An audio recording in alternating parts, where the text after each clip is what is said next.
Well, I think we were like sisters.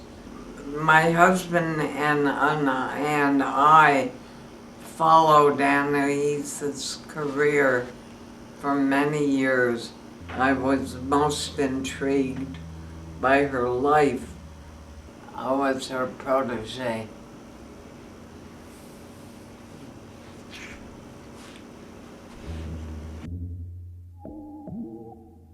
It was full of first problems, you know. I mean, nobody had ever done anything like this before, so it was full of all kinds of crazy things. And it was very clever the way she got around problems, you know. She was very resourceful, which she took in her stride and answered everything very casually. Didn't get ruffled about anything. So it worked out fine. Oh God, she was so wildly efficient. It was scary.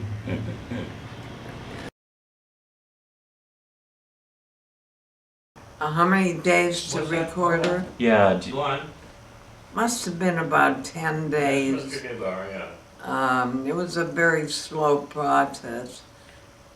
Come tomorrow? We had millions of questions, but nobody paid us, unfortunately.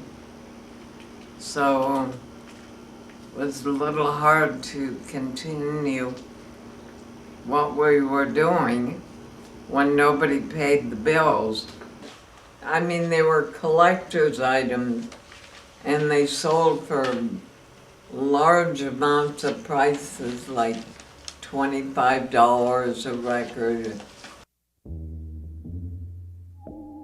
I mean, some of the most intimate details she held back, not at all. We were aware she was saying something that didn't seem to match exactly the picture, but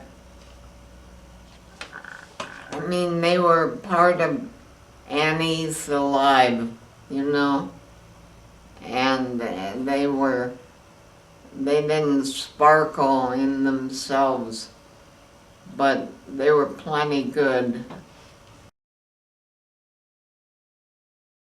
She could turn out a wonderful word, no matter how sick she was, and she did. That's very good. Good writing. The costumes were extremely important, especially at Renata's parties. I just remember that she carefully made a top for the cage, and that was quite spectacular. Woo.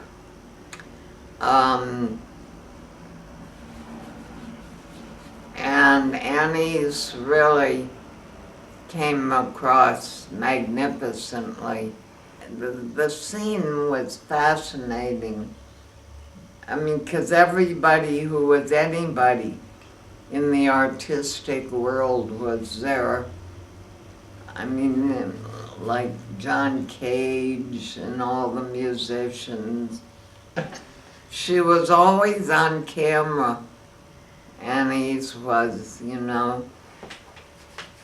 And everything she did was a gem in its way. So she performed.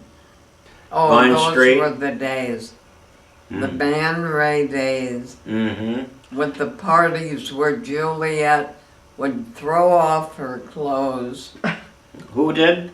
Juliet Ray. Yeah. Well, of course, that was very considered, very risque.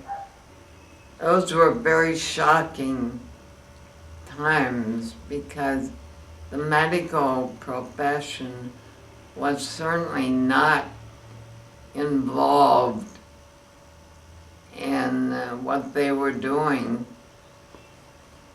Was quite often, yeah.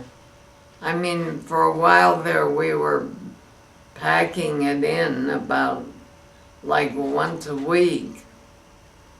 And we would always, almost always, go over to Henry Miller's house in Hollywood Canyon. And where? And Henry Miller was there. And we would try to shock him.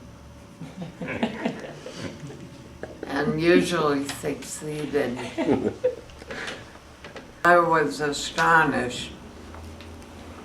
For a little North Dakota girl, this was a real revelation.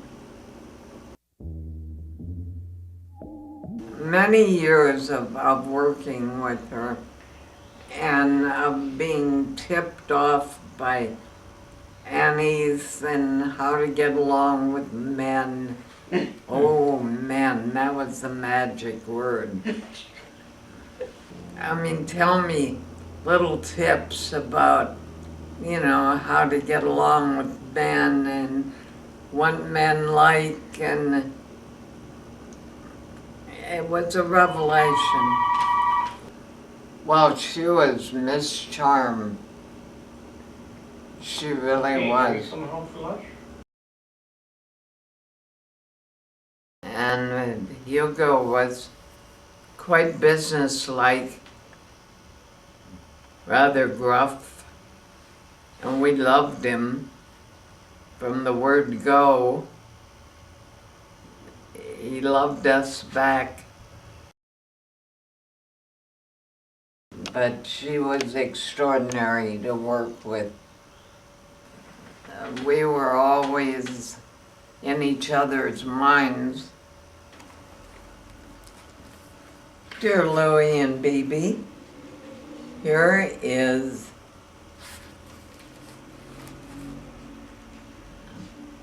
a parallel between your music, innovation, and my writing. And I assume you notice the engravings by Hugo, full of points and arrows and eros, and those were very meaningful days. Nothing went without an explanation.